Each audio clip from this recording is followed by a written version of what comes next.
What's going on, everybody? Welcome back to the Fantasy View, and today we have potential breaking news. We have a report from Pro Football Talk that there is a firm belief that OBJ is going to sign with the New Orleans Saints. This is kind of what we expected. We had a video on this already, and we had them as the number one target for the Saints, and the other one being Green Bay. I'll let Paul talk a little bit more about that because he hasn't been signed yet. Still a possibility that he goes to Green Bay, and they are the only ones who have offered him anything so far.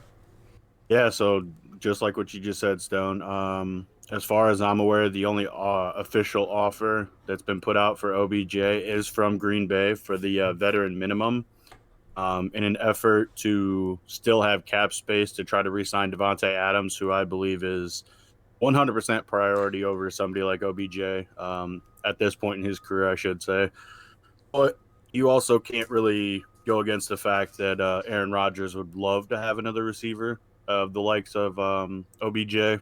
Absolutely. And then it is interesting that I heard a report that New England is all in on trying to sign OBJ as well, which to me is almost reminiscent of when they had brought in Randy Randy Moss back Moss in 2.0. 2007. Um, I don't think you would have the same type of, No, I no, guess, no. trajectory that what Randy Moss had, because that was just kind of different. Obviously, they don't have Tom Brady anymore. They have Mac Jones.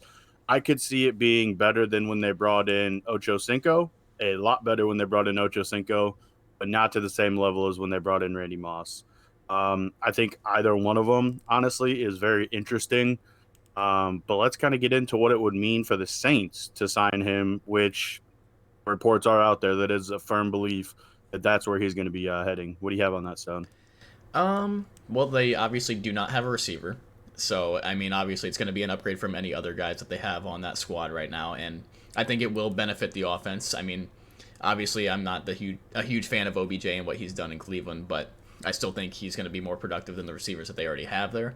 So it'll help the offense. It'll bring a little bit of pressure off of Alvin Kamara in the run game a little bit. But in terms of the quarterback situation, I thought that OBJ and his dad wanted him out just because of Baker Mayfield. I don't think Trevor Simeon's any better than Baker Mayfield. Paul made a joke. He's an elite game manager before the show started here, and we were like, well, maybe not elite. Maybe he's just kind of all right.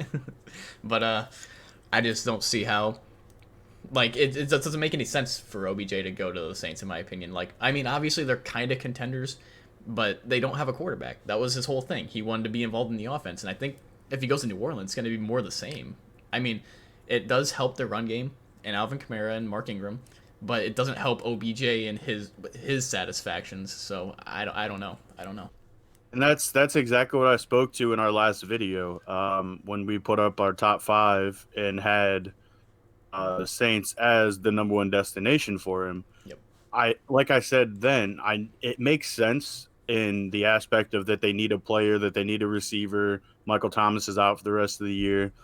But what didn't make sense was the fact that they're still trying to do all this with Jameis being out for the season.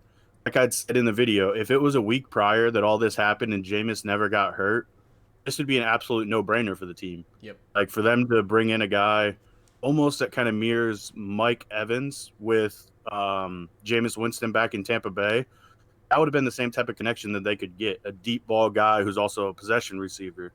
Now, like I said then, you take Jameis out of the equation, you have Trevor Simeon, which I will take a step back because I did say he wasn't a guy that's going to get you 300 yards and 3 touchdowns. Although he did it against a porous Tampa Bay team, he put up like 280 yards and I think 2 touchdowns. So I will give him a little bit of credit, and that's where the elite game manager joke came in. Um, yeah, I like you said, I just don't see the fit for this team right now. But I also don't really see Odell kind of being able to put his pride aside, to take a veteran minimum contract. You probably go to the best destination for him, in Green Bay. Honestly, if he's smart, he should like take the vet min 1 year, go with Rodgers and let Rodgers revive your career essentially, and then go sign somewhere else where you'll make big money again. I think that'd be the smartest thing for him to Exactly. do. But in New Orleans, he might just screw himself over, make a little more than the vet minimum, but not earn a contract next year. So it's like I don't really know what his Yeah. plan is. So I don't know. Essentially That's put him back in the same situation he was just in Cleveland, where he exactly. doesn't necessarily fit with the quarterback. He doesn't mesh well, whatever the case might be. and then he's back to square one. He's trying to run around, demand where he goes, pick and choose when all these team has cap issues that some people can't offer him that maybe he really wants to go to. Like Green Bay, like you said, they're trying to set themselves up for the future to sign Devontae Adams and not give a 30-year-old receiver, I don't know how old he is, to be honest. I think he's like 30, 31 maybe. He's younger, I think. Give Odell a 1-year contract, which is the same reason why he actually cleared waivers. Most of the times you see a player like this out there, I mean, obviously he comes with a headache in the locker room, but most of the time you see a player like this, he's going to get claimed by somebody.